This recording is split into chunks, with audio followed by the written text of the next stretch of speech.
കഴിഞ്ഞ ദിവസങ്ങളിലെ ശക്തമായ മഴയിൽ വെന്നിയൂർ ദേശീയപാത 66-ൽ റോഡ് പണി നടക്കുന്നതിനാൽ കടലുണ്ടിപ്പുഴയിലേക്ക് ഒഴുകിപ്പോകേണ്ട വെള്ളം വെന്നിയൂർ കാപ്രാട് വഴി ചെറുമുക്ക് തിരൂരങ്ങാടി പാടശേഖരങ്ങളിലേക്ക് കയറിയതിനാൽ നിരവധി കർഷകരുടെ നെൽച്ചെടികളും ഞാറും വെള്ളത്തിൽ മൂടിയിരുന്നു. തുടർന്ന് മൈനർ ഇറിഗേഷൻ അധികൃതരും വിവിധ പാടശേഖര സമിതി അംഗങ്ങളുടെയും നേതൃത്വത്തിൽ പാറയിൽ തടയണ, ഓൾഡ് കട്ട്ലോക്ക് എന്നീ ഷട്ടറുകൾ ഉയർത്തുകയും ചെയ്തിരുന്നു. നിലവിൽ വെള്ളം ചെരുപ്പുറത്താഴം പാടശേഖരത്തിൽ മുങ്ങിക്കിടക്കുന്നതിനാൽ പലരുടെയും നെൽകൃഷി നശിക്കുകയാണ്. 30 ഏക്കറോളം വരുന്ന നെൽവിത്ത് ഇപ്പോഴും വെള്ളത്തിൽ മുങ്ങിക്കിടക്കുകയാണ്. വയലിൽ നിന്ന് വെള്ളം പൂർണ്ണമായും ഇറങ്ങിക്കഴിയാൻ 10 ദിവസം പിടിക്കുമെന്നാണ് പാടശേഖര സമിതി പറയുന്നത്. ഇപ്രാവശ്യം അപ്രതീക്ഷിതമായിട്ട് വെള്ളം മഴ പെയ്തത് വല്ലാത്തൊരു പ്രയാസത്തിലാണ് ഞങ്ങൾ.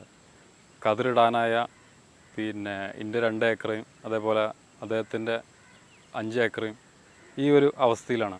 ഇത് വല്ലാത്തൊരവസ്ഥ എന്ന് പറഞ്ഞിട്ടുണ്ടെങ്കിൽ നമുക്കിത് ഒന്നും ചെയ്യാൻ പറ്റാത്തൊരവസ്ഥയാണ്. 7 ഏക്കറിൽ ഇവിടം പായൽ മൂടി കിടക്കുന്നുമുണ്ട്. കർഷകരായ ഉണ്ണിയാലുങ്കൽ മായിന്റെ 5 ഏക്കറിലും താണിക്കൽ അഷ്റഫി എന്നവരുടെ 2 ഏക്കറിലുമാണ് പായൽ വന്നത്. 2 ലക്ഷം രൂപയോളം ഇവർക്ക് നഷ്ടം കണക്കാക്കുന്നുണ്ട്. കൃഷിയിൽ വെള്ളം കയറിയത് ചെറുമുക്ക് നാട്ടുകാര്യം കൂട്ടായ്മ വകുപ്പ് തലത്തിൽ പരാതി നൽകിയതിനെ തുടർന്ന് ജില്ലാ കൃഷി ഡെപ്യൂട്ടി ഡയറക്ടർ KP ദീപയുടെ നേതൃത്വത്തിൽ കഴിഞ്ഞ വ്യാഴാഴ്ച പരിശോധന നടത്തിയിരുന്നു. വെള്ളം ഇറങ്ങിയാലും കൃഷി തിരിച്ചുപിടിക്കാൻ കഴിയില്ലെന്ന ആശങ്കയിലാണ് കർഷകർ.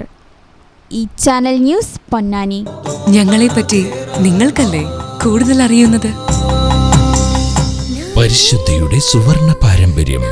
Hayat golden diamonds, Valanchery.